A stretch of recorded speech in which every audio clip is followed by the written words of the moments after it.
Hey everyone, DeVoe here. I thought I would take a second to talk about this remarkable deck of cards. Now what you're looking at right here is some of the original artwork. This was all hand done, hand inked by amazing comic book artist J. Peter Onitz.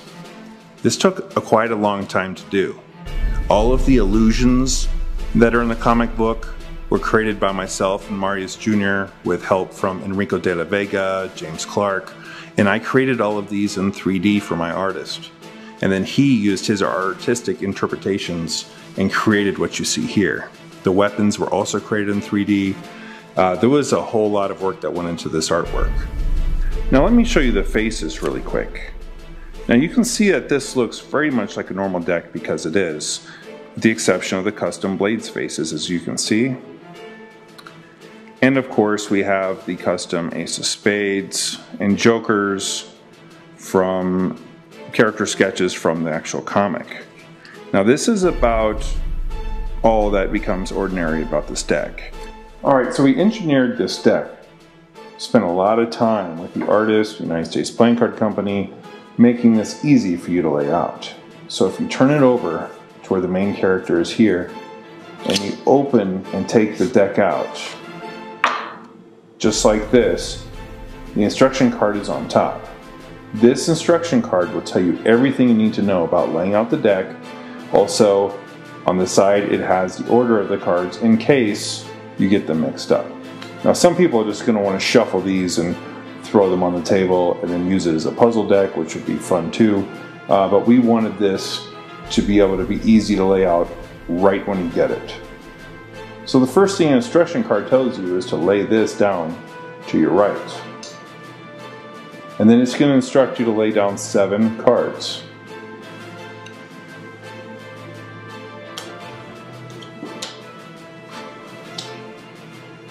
So I laid down 7, and it will tell you to lay down another 7. Okay, so you see I've just laid out the opening scene of the comic. Again, all you do is you lay 7 cards, and then 7 more, until the entire comic is completed. Very easy to do. After you complete the first 2 rows of 7, that completes an entire scene. You read it from left to right. Now you can either scoop these up and put them aside, or you can continue laying all of the cards until you get this big, beautiful comic book poster, which is the way I like to do it. Alright, so I'm going to now lay another 7 cards. Again, every 2 groups of 7 is another panel, so you read the second panel from left to right, just like the first one. Now as you can see, it's not 1 card per panel. This was very carefully laid out to have a certain flow. In some of these pictures, more important parts of the comic are larger with more detail, such as this takes 6 cards. So as you see, this is creating this really beautiful picture and story as you lay them down.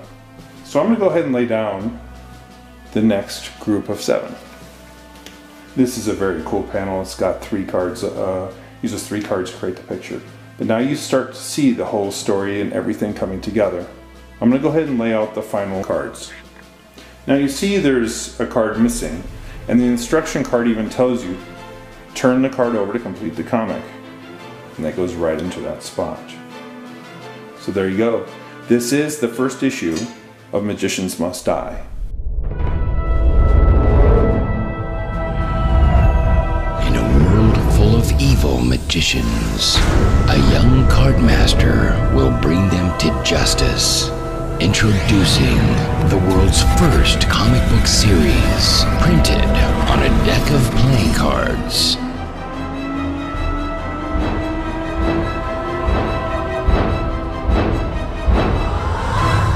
Magicians Must Die.